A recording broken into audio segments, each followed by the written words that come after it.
Sud Radio, les débats de l'été, 10h-13h, Thierry Guerrier.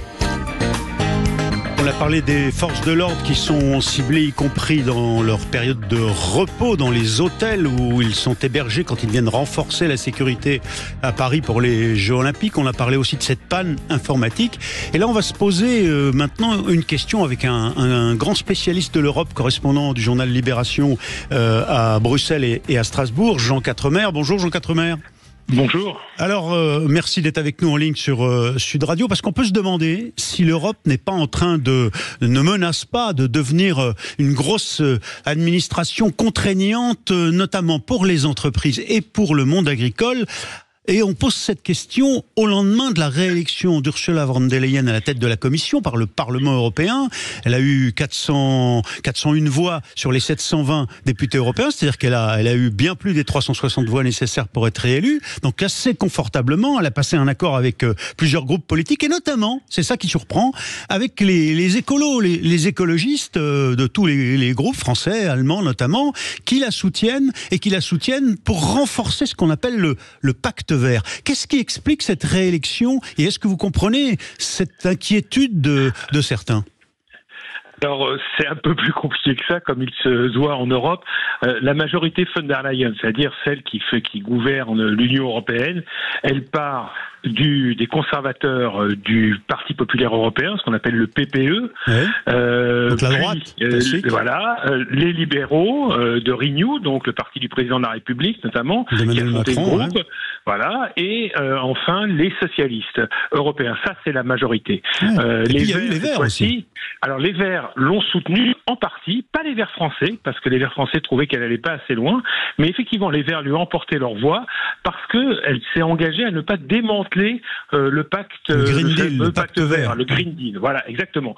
Donc là, c'est la raison, si vous voulez, technique pour laquelle les Verts l'ont soutenu. Et surtout ces 4 familles politiques, encore une fois, les Verts sont pas techniquement dans l'accord de grande coalition. Un accord de grande coalition qu'on n'arrive pas à faire en France, je vous ferai remarquer. Absolument. On se tape sur la gueule en France depuis maintenant 15 jours, joyeusement. L'Union européenne, elle, est gouvernée depuis l'origine par des accords de grande coalition à l'allemande, sans que ça pose d'énormes problèmes.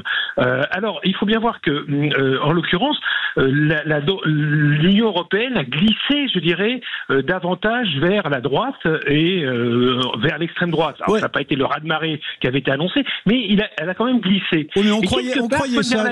Oui, mais Jean Quatremer, elle est un peu au centre, si vous voulez, de l'échiquier politique. Elle est conservatrice, mais pas trop. Elle est verte, mais pas trop, etc., etc. Vous voyez, c'est son habileté. C'est cette habileté qui lui a permis de se faire réélire. Mais la question que je vous pose, Jean Quatremer, c'est que précisément, alors que vous nous dites, on avait l'impression que l'Europe, avec les élections européennes, avait glissé doucement, mais évidemment vers l'extrême droite d'abord, mais vers la droite. Eh bien, le paradoxe, c'est que elle est réélue notamment grâce à cet apport, même s'ils ne sont pas dans la coalition techniquement, des Verts qui veulent pas qu'on touche au Green Deal. Or, le Green Deal, ça a été tout l'enjeu du débat, notamment avec les agriculteurs européens, pas uniquement français, qui ont dit, mais enfin, ce sont des nouvelles contraintes qui restreignent notre capacité à produire. Il y a 2 choses. Première chose, le Green Deal, de toute façon, franchement, vous et moi, on y a intérêt. Oui, vous avez envie de mourir un petit peu. Vous n'avez pas d'enfant, peut-être.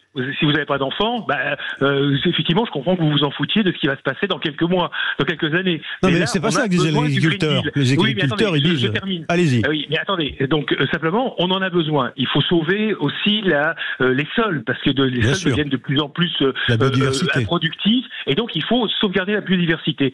Mais ça ne veut pas dire, effectivement, qu'il faut contraindre les agriculteurs. Vous savez, ceux qui ont le plus hurlé, d'ailleurs, c'était les grandes exploitations agricoles. C'est elles qui menaient les grandes exploitations européennes, elles sont tout de même plus petites, presques des nains par rapport aux Russes, aux Ukrainiennes, aux Brésiliennes, aux Américaines.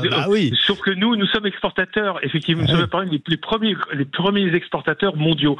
Mais là, en l'occurrence, ce qui est intéressant, c'est d'écouter le discours qu'elle a fait juste avant, à 9h du matin, hier, et où elle dit justement que là, les agriculteurs vont être au centre de la mise en place pragmatique, le mot est super important dans la bouche d'un Allemand, la mise en place pragmatique du Green Deal. En clair, elle a fait la concession que tout le monde attendait, c'est-à-dire les agriculteurs vont maintenant être au centre du Green Deal. On va parler avec eux. Et c'est vrai. Et là, vous avez raison, un grand virage. Pendant 5 ans, on n'a pas beaucoup parlé avec les agriculteurs. Mais pas seulement la Commission européenne ou l'Union européenne, parce que le Green Deal, c'est une volonté des États. Je veux dire que les États eux-mêmes n'ont pas parlé avec leurs agriculteurs. Bien sûr. La France, l'Allemagne, l'Espagne, etc. C'est à eux de parler aux agriculteurs. Donc là, elle les a mis au centre. Il y a une autre petite inflexion qui est très intéressante dans son discours d'hier. C'est que par exemple, vous savez que les Allemands, ils ont une grosse industrie automobile.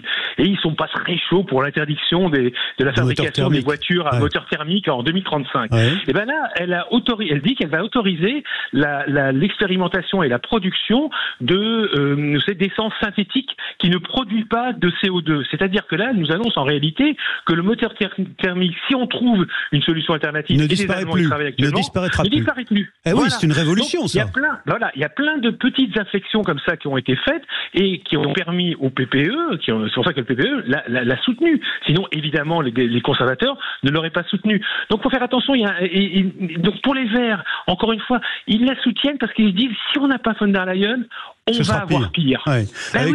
Oui. Écoutez, j'ai été un peu loin dans ma façon de présenter les choses volontairement pour vous provoquer, et j'ai bien fait parce que c'était d'une grande clarté. Grâce à vous, on a compris les nuances et que ceux qui aujourd'hui s'inquiètent, agriculteurs ou entrepreneurs, notamment de cette menace de nouvelles contraintes, peuvent peut-être se rassurer en fonction de. Peuvent se rassurer. Oui, absolument. On verra ça. On peut comprendre qu'on s'inquiète. Encore une fois, je veux dire que vous savez, il y a des contraintes qu'on nous a sur le dos. Par exemple. Bon, mais ça, c'est pas seulement l'Union européenne, c'est la France, par exemple, l'isolation thermique des bâtiments. Ça va coûter un pont, et on n'est même pas certain que ça ait un bénéfice pour le climat. Et il y a un moment, il va falloir se poser la question de savoir qui va payer ça. Est-il normal que vous, qui gagnez monstrueusement bien votre vie, vous payez exactement la même chose pour isoler d'un milliardaire, pas de moi, on est de vous. Donc, vous payez le même prix pour isoler votre appartement qu'une famille qui est au SMIC. Non, évidemment que ça doit être l'impôt qui aide les gens à isoler leur appartement. En tout cas, en aucun cas aux gens de prendre ça en charge. Donc il y a plein de questions qui vont être posées. Voilà. Vous reviendrez bientôt, Jean Quatremer, sur Sud Radio nous éclairer. En tout cas, on suit ça de très près parce que les auditeurs de Sud Radio, à Sud Radio, on suit l'Europe de près parce qu'on voit bien ce qu'elle peut nous rapporter, mais aussi ce qu'elle peut nous coûter, et ça passionne nos auditeurs. Merci, Jean Quatremer, d'avoir été avec nous en direct sur Sud Radio. On va retrouver nos débatteurs et mettez-vous d'accord dans quelques instants. Restez avec nous. Sud Radio, votre attention est notre plus belle récompense. Je vous remercie énormément au niveau de Sud Radio de tout ce que vous faites pour donner la parole aux sans-voix, parce que sur nos médias nationaux, personne n'en parle. Sud Radio, parlons vrai.